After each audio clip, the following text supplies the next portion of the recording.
Bom dia, ou noite, dependendo de onde você estiver ouvindo isso. Espero que esteja confortável. Pegue um cobertor, talvez um chá de camomila, porque o que eu vou contar agora é bem longo. Muito longo. Quase tão longo quanto o tempo que levaram para catalogar os pergaminhos da Biblioteca de Alexandria. Sim. A Biblioteca de Alexandria. Você já ouviu falar, claro. Todo mundo ouviu. Mas será que você realmente sabe? Será que já parou para pensar na poeira? A poeira, aquela fina camada cinzenta que se acumulava nos cantos dos estantes, entre os rolos de papiro, nas dobras dos pergaminhos mal enrolados. Era uma poeira especial, sabe? Não era como a poeira da sua casa, não. Aquela poeira tinha história. Tinha memória. Tinha cheiro. Ela cheirava tempo. Há tempo parado. Há tempo esquecido. Há tempo que ninguém mais queria lembrar. E era nesse ambiente que eu passei os últimos, não sei quantos anos da minha vida. Trabalhando como classificador de pergaminhos secundários. Terceiro escalão. Setor de organização cronológica por autor desconhecido. Não era um cargo glamouroso. Mas era importante. Muito importante. Porque, se um pergaminho ficasse fora do lugar, imagine só, o caos. O descontrole. O caos e o descontrole. Duas palavras que rimam, aliás. Interessante, não? Meu turno começava, bem antes do sol nascer. Antes mesmo que os galos começassem a cantar. Antes que os padeiros acendessem os fornos. Antes que o gato da biblioteca, aquele malhado, de olho esquerdo meio estrábico, decidisse que era hora de dormir em cima do rolo de leis agrárias do faraó Amenemhat III. Eu chegava, sempre no mesmo horário. 7 passos da entrada principal, eu parava. Por quê? Porque no 7º passo, a sandália direita sempre soltava um pouco. Não era defeito da sandália. Era o formato do meu calcanhar. Largo. Um pouco inchado, talvez por causa da umidade do piso. Ou do excesso de cevada no jantar. Enfim, eu parava, ajustava a tira, dava um suspiro. O cheiro, o cheiro de quando você abre a porta da biblioteca pela manhã, era único. Mistura de papiro velho, tinta de ferro gálica, suor de escriba nervoso, e um leve fundo de mofo. Não um mofo ruim. Um mofo, amigável. Como se estivesse ali há tanto tempo que já fazia parte da decoração. Como um vaso que ninguém mais limpa, mas ninguém tem coragem de tirar. Eu ia direto para o meu posto. Setor Gama. Ala Oeste. Prateleira 14, fileira inferior. Lugar onde ficavam os pergaminhos de classificação duvidosa. Tipo, relatos de testemunhas oculares sobre o comportamento de camelôs durante eclipses. Ou, catálogo de nomes de escravos libertos em 217 a.C., com observações sobre caligrafia familiar. Era meu trabalho verificar se estavam na ordem certa. Ordem alfabética por autor. Mas como muitos autores eram anônimos, a gente usava um sistema alternativo.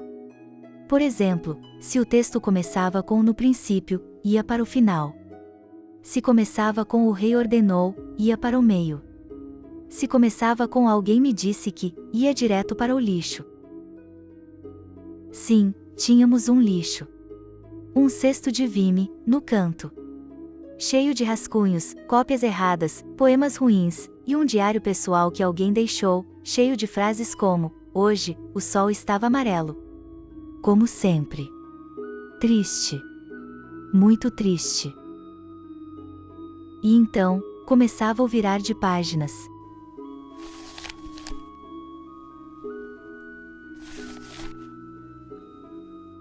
Uma por uma. Devagar. Com o indicador umedecido. Primeiro, passava a língua na ponta do dedo. Não muito. Só o suficiente para umedecer. Depois, tocava na borda do pergaminho. Esperava um segundo. Contava até 1. Depois virava. Sem pressa. Porque se você virar rápido, o papiro pode desenrolar sozinho. E uma vez que isso acontece, é o fim. Já contei isso? Acho que já. Mas não faz mal repetir. Repetição é importante. Principalmente em ambientes de conhecimento. Ajuda a fixar. Ou pelo menos é o que dizia o supervisor do setor de memória. E assim, passava as horas. Existiam 3 tipos principais de papiro usado na biblioteca. 3. Não 2. Não 4. 3. E eu posso falar de cada um por, bem, o tempo que for necessário. O primeiro, o papiro egípcio clássico. Feito da planta Cyperus papyrus. Colhida no delta do Nilo. Entre março e abril. Quando a cheia do rio baixava. Os agricultores cortavam os caules, descascavam, cortavam em tiras finas, batiam com um martelo de pedra, umedeciam, entrelaçavam em camadas, e depois prensavam. Durante dias. Até virar uma folha. Um processo longo. Cansativo. Cheio de detalhes. E o resultado? Um papiro resistente. Um pouco áspero. Com uma textura que, se você passar o dedo, sente pequenas irregularidades. Como se fosse feito por alguém com artrite nas mãos. Mas funcional. Absorvia bem a tinta. Não manchava fácil. Tinha um cheiro peculiar. Como barro molhado, misturado com alho velho, e um toque de suor de criança. Não sei explicar. Mas era assim. O segundo tipo, o papiro importado da Fenícia. Mais fino. Quase transparente. Usado para documentos diplomáticos. Cartas entre reis. Tratados de paz. Coisas importantes. Mas frágil. Tão frágil que, se você respirasse fundo perto dele, podia rasgar. Sério. Uma vez, um mensageiro chegou correndo, ofegante, entregou um rolo, e o hálito dele, quente, com cheiro de peixe frito, fez o papiro inchar. Depois rachar. O texto? Sobre a divisão de terras entre Tiro e Sidom. Nunca foi recuperado. Foi um escândalo diplomático. Quase guerra. E o terceiro, o papiro experimental. Tentativa de substituir o papiro tradicional. Feito de fibra de linho. Ideia do escriba-chefe da época. Disse que seria mais sustentável. Mais barato. Mais moderno. Mentira. Era ruim. Absorvia umidade demais. Inflava. Mofo. Em poucos meses, virava uma pasta. Um dia, abri uma caixa, e encontrei um rolo inteiro grudado no fundo. Parecia uma panqueca que alguém esqueceu na panela por 3 dias. Triste. E não era só o material. Era a caligrafia. Ah, a caligrafia. Cada escriba tinha um estilo. Alguns legíveis. Outros, pareciam desenhos de criança com febre. Um certo escriba, não lembro o nome, mas usava sandálias vermelhas, escrevia tão pequeno que precisávamos de uma lente de aumento. Uma lente feita de cristal, polida à mão. Quebrada 2 vezes. Uma por mim. Outra por um gato que pulou em cima. Coincidência? Acho que não. E os erros de cópia. Ah, isso sim era um problema. Um escriba copiava um texto sobre medicina. Trocava erva doce por erva de cobra.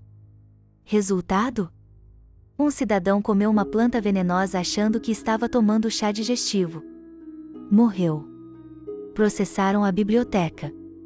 Tivemos que colocar um aviso: as cópias feitas aqui não substituem a consulta a um médico.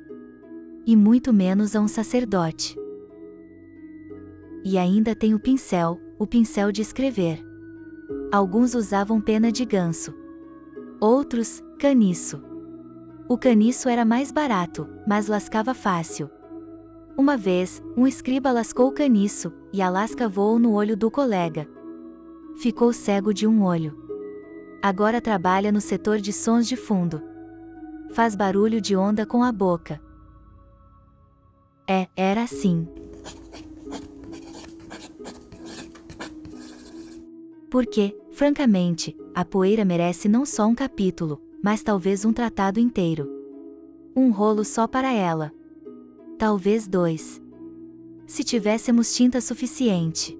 Ela não era como a poeira comum. Não. A poeira da Biblioteca de Alexandria era especial. Diferente. Única. Como um vinho envelhecido. Ou como aquela verruga que você tem no ombro desde os 12 anos e que, com o tempo, você até sente falta quando pensa em removê-la. A poeira tinha camadas. Camadas históricas. Como as camadas de uma cebola. Ou de uma tumba. Ou de um bolo de aniversário que ninguém comeu. No chão, perto das estantes mais antigas, aquelas do setor alfa, fileira 7, prateleira inferior, a poeira era compacta. Dura. Tão dura que, se você caísse, machucava o joelho. Uma vez, o assistente do supervisor caiu. Ficou com um hematoma roxo azulado. Depois virou um tom marrom acinzentado. Depois sumiu. Mas a poeira continuou lá. Mais dura do que antes. Já nas mesas novas, perto da janela leste, a poeira era solta. Leve. Como farinha. Voava com o vento. E o vento, o vento, entrava pelas janelas altas, que ficavam a uns 4,3 metros do chão. Talvez 4,5. Nunca medi. Mas dava para sentir. Um sopro quente, vindo do mar, carregando sal, areia e poeira. E o cheiro da poeira mudava conforme o setor. Na ala de botânica, cheirava a especiarias secas. Canela. Cravo. Um pouco de cominho. Às vezes, um toque de açafrão. Não sei por quê. Talvez porque os textos sobre plantas aromáticas liberavam moléculas no ar. Ou talvez porque alguém derramou um saquinho de temperos ali em 218 a.C. e ninguém limpou. Na ala de medicina, a poeira tinha um cheiro amargo. Como o boldo velho. Ou como o hálito do escriba que só comia alho cru. Na ala de filosofia, cheirava a desespero. Sério. Um cheiro úmido. Pesado. Como se alguém tivesse chorado muito enquanto lia Heráclito. Ou como se o conceito de tudo flui tivesse se materializado em forma de mofo. Uma vez, fiz um experimento. Peguei um pote vazio, aquele onde guardava minhas azeitonas, e colei um pouco de poeira de cada setor. Depois, rotulei com cuidado. Poeira da poesia, essa era mais fina, cinza azulada, quase cintilante. Poeira da matemática, mais grossa, áspera, como se tivesse cálculos dentro. Poeira do que ninguém leu, essa era a mais escura. E pesava mais. Como se tivesse tristeza acumulada. Guardei por 6 meses. Todos os dias, eu olhava. Anotava. Cheirava. Só um pouco. Porque inalar poeira de filosofia podia causar depressão. E poeira de matemática, insônia. Já poeira de poesia, causava sonhos com metáforas ruins. Quando abri o pote, não tinha mais cheiro nenhum. A poeira tinha se tornado neutra. Cinza. Sem identidade. Como se tivesse perdido a alma. Fiquei triste. Queimei o pote. Não por superstição. Só porque não sabia mais onde guardar. E o pior, a poeira entrava nos pulmões. Todo dia, ao final do turno, eu tossia.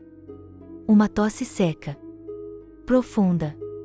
Como se eu tivesse engolido um pedaço de papiro velho. Meu médico, se é que se pode chamar de médico aquele homem que só usava pedras como remédio, disse que eu tinha pulmão de bibliotecário. Doença rara.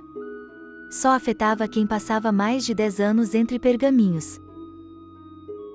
Sintomas: tosse crônica, sonhos com letras voando, e desejo repentino de ler sobre irrigação no Egito. Especialmente irrigação. Um dia, acordei no meio da noite e escrevi um tratado completo sobre canais de água. Nunca publiquei. Porque não tinha papel. E tem mais, a poeira acumulava nos rolos. E quando você abria um pergaminho antigo, a poeira caía. Em nuvens. Como neve. Uma vez, um leitor abriu um rolo sobre a vida dos escaravelhos sagrados, e a nuvem de poeira o fez espirrar por 17 minutos seguidos. Depois disso, ele saiu da biblioteca. Nunca mais voltou. Dizem que virou agricultor. Outra vez, um escriba espirrou enquanto copiava um poema de Safo. A gota de saliva caiu em cima da palavra amor. Depois, ninguém mais conseguiu ler se era amor ou amor, com 3 R's. Foi um debate de meses. A poeira, ela escolhia quem ficava. E quem ia embora. E ela ainda está lá. Em algum lugar. Nas fundações. Nos poros das pedras. Nas dobras do tempo. Talvez, em você. Se você já sentiu um grão de poeira no nariz, pode ter sido um pedaço da biblioteca. E então, veio o fogo. Não foi de uma vez. Não foi como nos filmes, com tochas voando e gritos por toda parte. Foi lento. Insidioso. Como uma doença. Como um boleto vencido que você esquece de pagar. Como a culpa de não ter visitado sua tia antes dela morrer. Começou numa sala de armazenamento. Setor Delta. Ala Sudeste. Prateleira 9, fileira do meio. Alguém deixou uma lamparina acesa. Perto de um rolo sobre técnicas de pesca no mar Mediterrâneo. O papiro pegou fogo. Pequeno. Quase imperceptível. Um ponto laranja. Um chiado leve. Como o som de um grilo, cansado.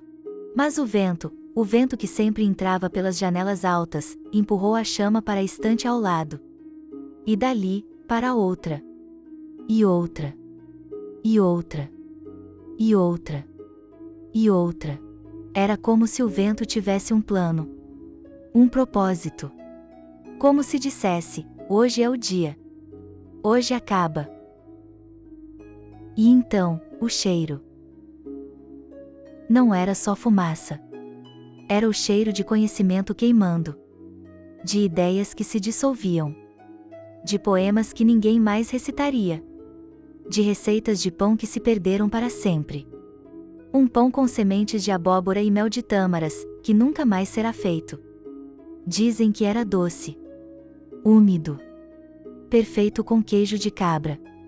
Mas agora, só existe na memória de quem comeu. E quem comeu, já morreu. E o som do papiro queimando, não é alto. É um chiado. Um estalo leve. Como se alguém estivesse virando páginas. Mas em câmera lenta. Em desespero. Corremos. Tentamos salvar o que podíamos. Eu peguei 3 rolos. Primeiro, um sobre astronomia. Detalhava o movimento de Júpiter em 231 a.C. Com previsões erradas. Segundo, sobre a vida dos escaravelhos sagrados. Incluía um desenho mal feito. Parecia uma batata com pernas. Terceiro, um rolo que nunca consegui identificar. Estava todo queimado nas bordas. Só dava para ler uma frase, e assim, o rei foi embora sem pagar a conta do alfaiate. Nunca soube o contexto. Talvez fosse uma fábula. Talvez fosse um relato histórico. Talvez fosse só um rabisco. Mas salvei. Foi o que me importou. E a poeira? A poeira voou com a fumaça. Misturou-se ao ar. E dizem que, por semanas, a cidade inteira tossiu. Como se todos tivessem trabalhado na biblioteca. Como se todos tivessem lido sobre irrigação. Um ano depois, encontrei um fragmento de um rolo sobre jardinagem. Estava enterrado na lama, perto do cais. Levei para casa. Tentei restaurar. Não deu. virou pó nas minhas mãos. Mas eu guardei o pó em um frasco, com um rótulo, resto de um tratado sobre roseiras egípcias. Hoje, o frasco está na minha estante, ao lado de um pote de azeitonas vazio. Sim, o mesmo. E ninguém mais fala do fogo, como se tivesse sido um segredo, ou um acordo tácito. Melhor esquecer. Melhor não lembrar. Porque lembrar, dói. E doer, é cansativo. Depois do fogo, ficou o silêncio. Não o silêncio de sempre. O silêncio de antes era cheio de sons, o farfalhar dos pergaminhos, o arrastar de sandálias no mármore, o pigarro dos leitores, o barulho de alguém caindo de sono sobre um rolo de leis agrárias. Era um silêncio barulhento. Um silêncio vivo. O novo silêncio era pesado. Vazio. Como uma sala com as paredes pintadas de branco, mas sem móveis. Sem vida. Como um jantar de família sem discussão. Como um dia de sol sem sombra. Como um poema sem rimas. As estantes ainda estavam lá. Algumas queimadas. Outras intactas, mas vazias. Os rolos tinham ido embora. Viraram cinzas. Ou foram levados por saqueadores. Ou esquecidos em caixas trancadas que ninguém mais abriu. Dizem que algumas caixas ainda estão por aí. Em porões. Em navios afundados. Em sonhos de historiadores insone. Eu continuei indo. Por dias. Por semanas. Por quê? Não sei. Hábito, talvez. Ou esperança. Esperança de que, se eu voltasse, tudo estaria como antes. Que o fogo tivesse sido um sonho ruim. Que eu acordasse e fosse só mais um dia de classificação de pergaminhos sobre a produção de tinta roxa em Tiro. Mas não. O cheiro de queimado permanecia. A poeira nova, feita de cinzas, cobria tudo. E o único som, era o do vento passando pelas janelas quebradas. Um som que lembrava, respiração. Respiração de alguém que já não está mais aqui. Um dia, encontrei um único rolo intacto. Caído atrás de uma estante. Era um texto sobre o som dos grilos à noite. Detalhado. Descrevia o canto de 17 espécies diferentes. E terminava com uma frase: e quando o último grilo cala, é porque já não há ninguém para ouvir. Guardei esse rolo até o fim. Até que ele também se desfez nas minhas mãos. Virou pó. Como tudo. Hoje, quando alguém me pergunta o que era a Biblioteca de Alexandria, eu digo: era um lugar de pergaminhos. Poeira. E o virar de páginas. E de silêncio. E de histórias que ninguém mais conta. E de cheiros que ninguém mais sente. E de erros de cópia que ninguém mais corrige. E de sandálias que soltam no 7º passo. E de um gato que dormia em cima dos textos mais importantes. E que, no dia do fogo, foi o primeiro a sair. Sem pressa. Como se soubesse.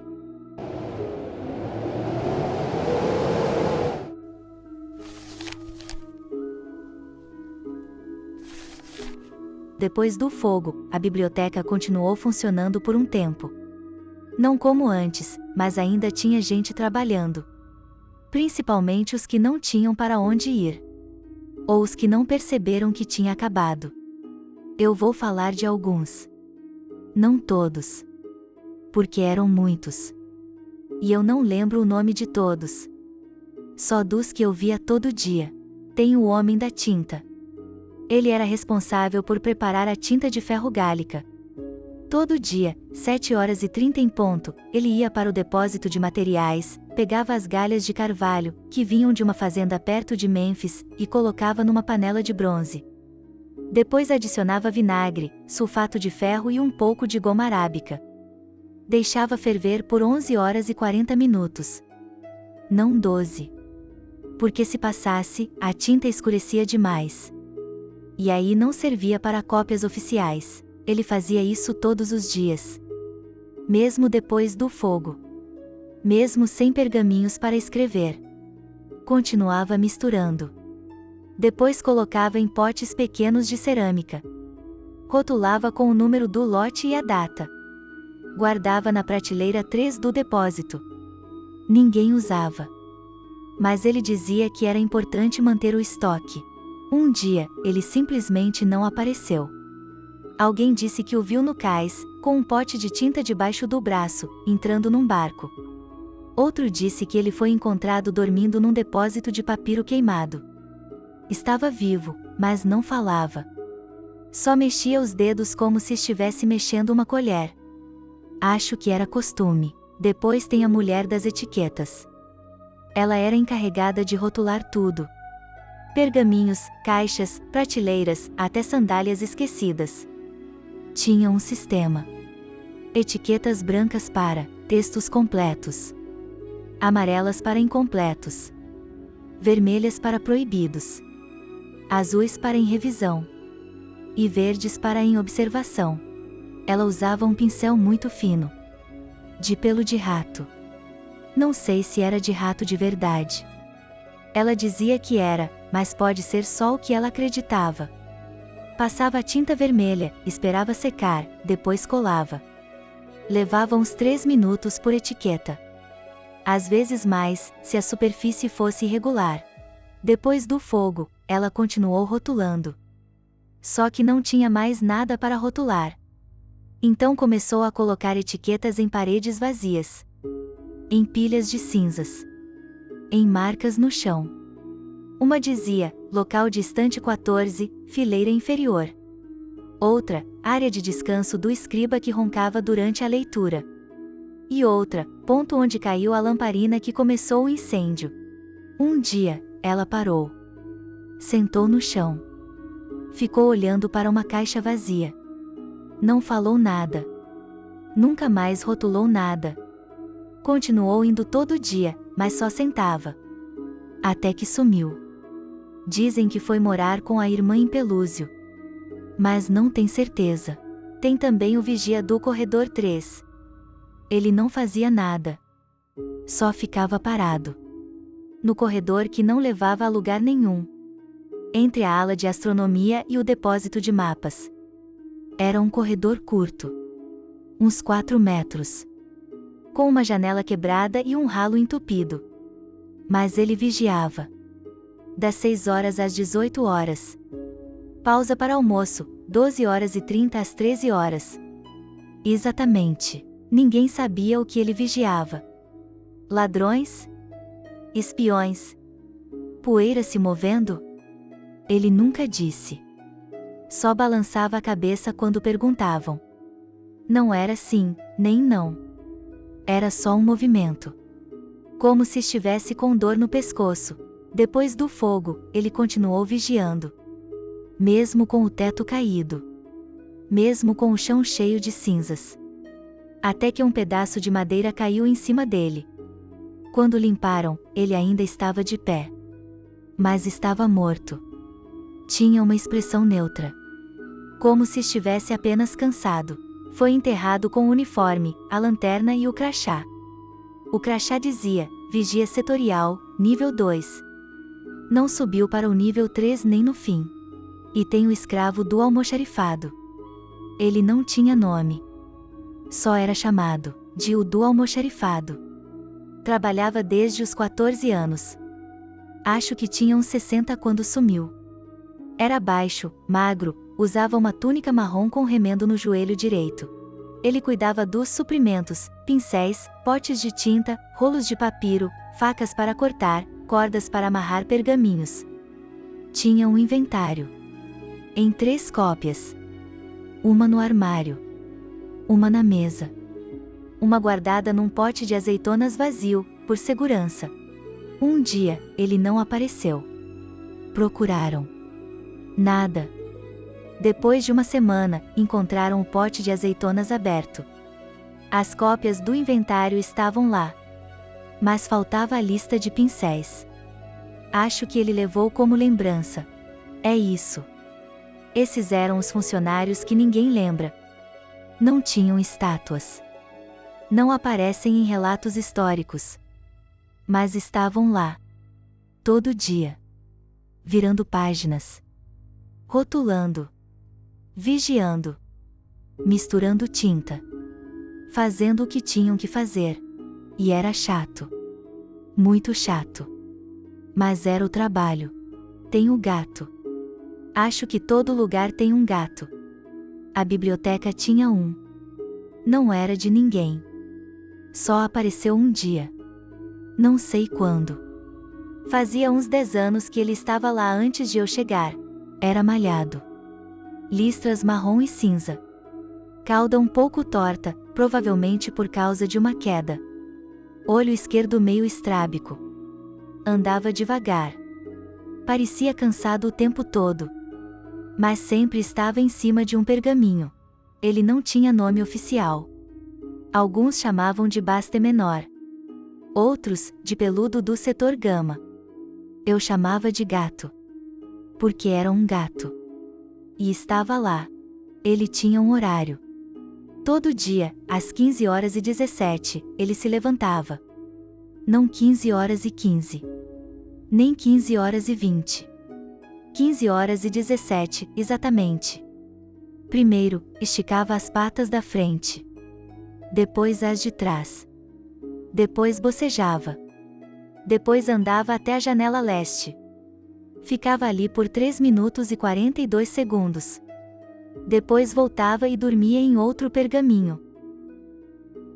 Ele escolhia os rolos sozinho. Nunca dormia em textos sobre poesia. Nem sobre comércio. Sempre em textos importantes. Filosofia. Astronomia. Leis. Uma vez, dormiu em cima de um tratado sobre impostos municipais por 17 dias seguidos. Ninguém ousou tirar. Ele não. Comia muito. Alguém deixava comida. Um pedaço de peixe seco. Um pouco de leite azedo. Um grão de cevada. Ele comia devagar. Mastigava bem. Depois ficava olhando para a pessoa que deixou a comida, como se estivesse avaliando. Nunca miava alto. Só um som baixo. Quando alguém tentava pegar ele, ele se afastava. Devagar. Sem correr. Só andava. Como se dissesse, não é hora. Ele também usava o ralo entupido do corredor 3 como banheiro. Não sei como conseguia. Era pequeno. Mas ele entrava. Fazia o que tinha que fazer. Depois saía e limpava as patas numa poça de água parada. Depois do fogo, ele foi o primeiro a sair. Andou até a porta. Parou. Olhou para trás. Não por muito tempo. Uns 15 segundos. Depois foi embora. Para o mercado. Para o cais. Para onde gatos vão quando bibliotecas queimam. Nunca mais voltou. Mas dizem que, às vezes, à noite, alguém vê uma sombra malhada andando entre as ruínas. Deitada numa pedra. Olhando para o céu. Como se estivesse esperando o próximo turno. Acho que ele sabia mais do que a gente. Sobre o que era importante. Sobre quando parar. Sobre quando ir embora. Mas não contou a ninguém. Gatos não contam histórias. Depois de tudo, sobrou pouco. Algumas paredes. Parte do piso de mármore. Umas estantes queimadas. Uns potes de tinta vazios. Um crachá. Um pote de azeitonas com papel dentro. E pergaminhos. Alguns. Não muitos. Uns 20 ou 30 rolos sobreviveram. Estavam em caixas trancadas no porão. Ou escondidos em túneis. Ou levados por escribas antes do fogo. Um deles era sobre técnicas de irrigação no delta do Nilo. Detalhava o uso de chadus, canais, comportas. Tinha desenhos. Um pouco borrados. Mas legíveis. Outro era um catálogo de plantas medicinais. Com nomes em grego, egípcio e aramaico. Tinha uma anotação na margem, não usar em crianças. Causa sonolência e flatulência. Outro era um relato de um viajante sobre a cidade de Babilônia. Descrevia as muralhas, os jardins, o mercado de escravos. Parava no meio. A última frase é: o guia pediu mais moedas para continuar. Tem também um rolo sobre matemática, com cálculos de áreas, volumes, ângulos. Um pouco repetitivo. Muitos números. Alguém rabiscou um desenho de um camelo na margem. Não sei porquê. E tem um texto sobre astronomia. Composições de estrelas em 231 a.C. Algumas estão erradas. Talvez por erro de cópia. Talvez por mudança na órbita. Não sei. Alguns desses rolos estão em museus. Outros em bibliotecas. Outros em coleções particulares. Um está no mosteiro no Egito. Outro, na Grécia. Outro, na Itália. Não estão juntos. Nunca mais vão estar. E tem cópias. Feitas por outros escribas, em outras cidades. Alexandria não era o único lugar com esses textos. Só era o maior. O mais organizado. O mais cheio de poeira. Mas a maioria se perdeu. Não por causa do fogo. Porque não foi copiado. Porque o escriba morreu. Porque o pergaminho apodreceu. Porque alguém usou como embrulho. E o que sobrou, não é o conhecimento. É só o que foi salvo. E o que foi salvo, nem sempre é o mais importante, é o que estava na caixa certa. No lugar certo. Na hora certa. E o resto, virou poeira.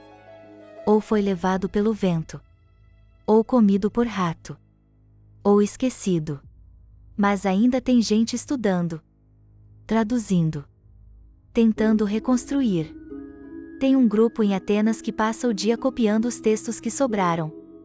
Do jeito que era feito antes. Com pincel, tinta, papiro. Eles não vão terminar. Não vão conseguir recriar tudo. Mas continuam. Porque é o que se faz. Quando se trabalha com pergaminhos. E poeira. E o virar de páginas. E é isso. Não tem um final feliz. Nem um triste. Só tem um fim. Como tudo. A biblioteca não existe mais. O prédio caiu. Os livros queimaram. Os funcionários foram embora. O gato sumiu. Mas tem gente que ainda fala sobre. Em escolas. Em livros. Em palestras. Dizem que era o maior centro de conhecimento do mundo antigo. Que tinha mais de 700 mil rolos. Que reuniu os maiores pensadores. Pode ser. Eu não vi todos os rolos. Só vi os do setor gama. E não vi todos os. Só vi os que vinham pedir pergaminho emprestado e esqueciam de devolver.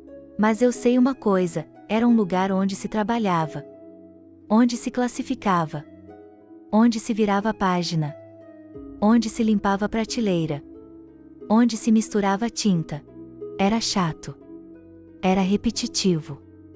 Era sem glória. Mas era real.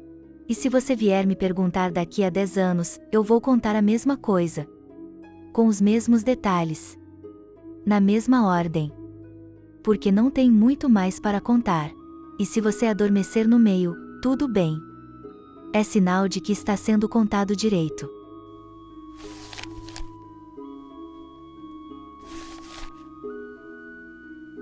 Todo ano, na primavera, tinha a limpeza geral da biblioteca. Não era opcional. Era obrigatória. Determinada pelo Decreto 47-B do Conselho Administrativo. Valia para todos os setores. Inclusive os que não tinham nada para limpar. A limpeza começava no dia 28 de Farmouti. Não antes. Não depois. 28 de Farmouti. Era o dia oficial. Porque, segundo o calendário tolemaico, era quando o Nilo começava a baixar. E a poeira ficava mais seca. O processo era o seguinte. Primeiro, todos os pergaminhos eram tirados das prateleiras. Um por um. não em grupo. Um por um. Colocados em caixas de madeira numeradas. A caixa 1 era para textos completos. A 2, para incompletos. A 3, para danificados. A 4, para em revisão. E a 5, para suspeita de cupim. Depois, as prateleiras eram limpas com pano úmido. Não encharcado. Só umedecido. Com água destilada. Não da torneira. Da cisterna interna. Porque a da torneira tinha calcário. E calcário riscava o mármore. Depois, se passava uma camada fina de cera de abelha. Aplicada com pincel de pelo de cabra. Não de ovelha. O pelo de ovelha soltava fibras. E fibras grudavam na poeira. E poeira com fibras era mais difícil de limpar no ano seguinte. Depois, as caixas eram abertas. Os pergaminhos eram devolvidos. Na mesma ordem. Com a ajuda de uma lista. Feita antes da remoção. Em triplicata. Uma para o supervisor. Uma para o arquivista. E uma guardada num envelope lacrado, no caso de disputa. O processo durava 17 dias. Não 16. Nem 18. 17, porque no 18º dia já começava o novo ciclo de classificação. Eu odiava a limpeza de primavera. Porque eu tinha que tirar todos os rolos do setor gama. Eram 214 ao todo. Cada um pesava entre 300 e 400 gramas. Alguns mais, se estivessem úmidos. Alguns menos, se estivessem quebradiços. Levava 3 dias só para tirar. 2 dias para verificar o estado. 1 dia para organizar as caixas. 5 dias para limpar as prateleiras. E 6 dias para devolver. E no fim, tudo estava igual. Mesma ordem. Mesmo lugar. Mesma poeira, em 3 semanas. Mas era obrigatório. Uma vez, um escriba do setor de astronomia reclamou. Disse que era perda de tempo. Que os pergaminhos não mudavam de lugar. Que a poeira voltava em 2 dias. Foi transferido para o depósito de mapas. Setor Zeta. Onde não tinha janela. E fazia mais frio. Outra vez, um assistente esqueceu de numerar as caixas. Tiveram que abrir todos os rolos para identificar. Levou 23 dias. O supervisor teve que entregar um relatório de 14 páginas. Com anexos. E tem a parte da poeira acumulada. Depois da limpeza, a poeira velha era recolhida com uma espátula de madeira. Colocada num saco de linho. E levada para fora. Despejada no pátio norte. Não no sul. Porque o sul era onde ficava a horta. Ninguém sabia o que fazer com a poeira. Só sabiam que tinha que tirar. E jogar fora. Como lixo. Mesmo que tivesse pedaços de texto, fragmentos de tinta, restos de caligrafia. Mas era o processo. E todo ano, no dia 28 de Farmouti, recomeçava. Um dos problemas da biblioteca era o número de textos sem autor. Muitos. Principalmente no setor gama. Cerca de 68% dos rolos não tinham nome do autor. Alguns tinham só por alguém de Tebas. Outros, relato de testemunha. Outros, escrito por mão desconhecida. Então criaram um sistema de classificação para autores anônimos. Foi aprovado no Conselho de 212 a.C. Depois de 3 reuniões e 11 emendas. O sistema era o seguinte. Se o texto começava com no princípio, ia para o subgrupo A1. Se começava com o rei ordenou, ia para o B3. Se começava com alguém me disse que, ia para o C7. Se começava com é sabido que, ia para o D2. Se começava com eu vi com meus próprios olhos, ia para o E5. Se começava com isto não deveria ser registrado, ia direto para o arquivo proibido. Tinha tabela. Em papiro. Pendurada na parede do setor de classificação. com letras vermelhas. Atualizada a cada 6 meses. Porque o comportamento dos autores mudava. Eu era responsável por aplicar o sistema. Todo dia, classificava entre 12 e 17 rolos anônimos. Dependia do estado do papiro. Se estivesse quebradiço, levava mais tempo. Se estivesse manchado, tinha que usar lente de aumento. E a lente era emprestada. Tinha que devolver até às 16 horas. Uma vez, um rolo começou com hoje, o sol estava amarelo. Não estava no sistema. Fiquei 3 dias decidindo onde colocar. No fim, fui ao supervisor. Ele consultou o manual. Depois consultou o suplemento. Depois consultou um escriba aposentado que tinha ajudado a criar o sistema.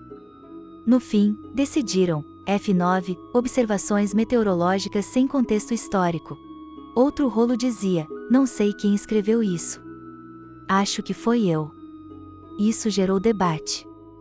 Se o autor é desconhecido, mas diz que pode ser ele, ainda é anônimo? O conselho se reuniu. Depois de 2 semanas, decidiu, sim. Foi para o C7. Mas com anotação, possível autor, mas sem confirmação. E tem os textos que não começam com frase completa. Só com palavras soltas.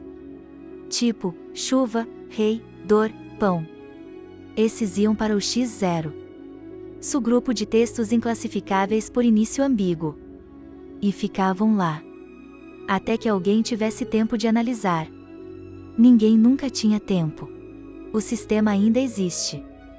Em cópia. Num mosteiro no Sinai. Dizem que um monge passa 2 horas por dia classificando rolos antigos com ele. Mesmo sem biblioteca. Mesmo sem prateleiras. Mesmo sem poeira.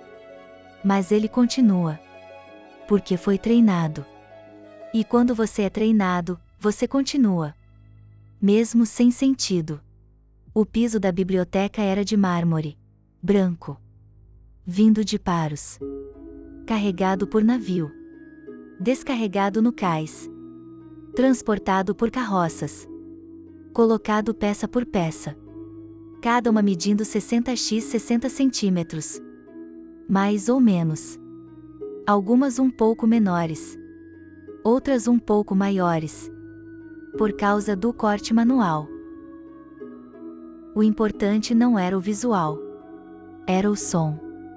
Quando você andava, fazia um barulho. Não alto. Mas presente. Um taque seco. Seguido de um leve eco. Dependia da sandália. Da umidade do pé. Do peso da pessoa. Eu aprendi a identificar quem estava chegando só pelo som dos passos. O supervisor, passo pesado, ritmo constante, sandália com sola de couro grosso. Som, taque taque taque taque. Sem pausa. A escriba do setor de botânica, passo leve, rápido, sandália com tira solta. Som, taque taque taque flop. O flop era a tira batendo. O homem da tinta, arrastava o pé direito. Som, taque, tasque, taque, tasque. O vigia do corredor 3, andava em círculo. Som, taque taque taque, taque taque taque, taque taque taque. Igual todo dia. Eu mesmo fazia um som específico. Por causa da sandália direita. A tira soltava no 7º passo. Então o som era taque taque taque taque taque taque tasque. E aí eu parava. Ajustava. Recomeçava. Taque taque taque taque taque taque tasque. Todo dia. Sempre no 7º passo. O piso também mudava com o tempo. Com o uso. As peças foram se desgastando. Principalmente perto das estantes mais usadas. No setor gama, a peça perto da prateleira 14, fileira inferior, tinha um risco fundo. De tanto eu passar. No verão, o mármore esquentava. No inverno, esfriava. E quando chovia, raro, mas acontecia, entrava umidade pelas janelas, o piso ficava escorregadio. Uma vez, o escriba da ala leste caiu com um rolo sobre produção de cebolas. O rolo amassou. Teve que ser reescrito. Por mim. No meu tempo livre. Que não existia. E tinha o eco. Nas manhãs silenciosas, o som dos passos ecoava. Taque, taque, taque, taque. Como se várias pessoas estivessem andando. Mas só tinha uma. Ou nenhuma. Só o eco. Depois do fogo, o piso ficou rachado. Em alguns lugares, quebrado. As peças caíram. Outras ficaram tortas. Mas o som continuou. Porque o mármore ainda estava lá. E o vento passava pelas frestas. E fazia um ruído. Como passos. Mas sem ninguém. Acho que ainda tem gente que ouve. Na ruína. À noite. Taque, taque, taque. Mas não é gente. É o chão. Lembrando. O último pergaminho que eu toquei foi no dia 14 de Tibi, ano 48 da Era Ptolemaica. Pelo menos acho que foi. Não anotei. Mas lembro da data porque era véspera do festival de Ísis. E tinha movimento no cais. Era um rolo pequeno. Uns 1,2 metros de comprimento. Papiro egípcio clássico. Um pouco amarelado. Com mancha de umidade perto da borda esquerda. Cheirava a mofo leve. Nada sério. O texto era sobre a produção de tinta roxa em Tiro. Detalhava o processo de extração do molusco murex. Quantos eram necessários para 1 litro? Tempo de fervura. Temperatura ideal. Método de armazenamento. Tinha 37 parágrafos. Eu li todos. Não por interesse. Por obrigação. Antes de classificar, tinha que verificar o conteúdo. Estava no subgrupo B5, Técnicas Artesanais de Cidades Fenícias. Já tinha 14 rolos iguais. Este seria o 15º. Não era especial. Só mais um. Eu o segurei com os dedos umedecidos. Virei a primeira página. Depois a segunda. Depois a terceira. Tudo normal. Nada de errado. Quando cheguei na página 7, vi uma anotação na margem.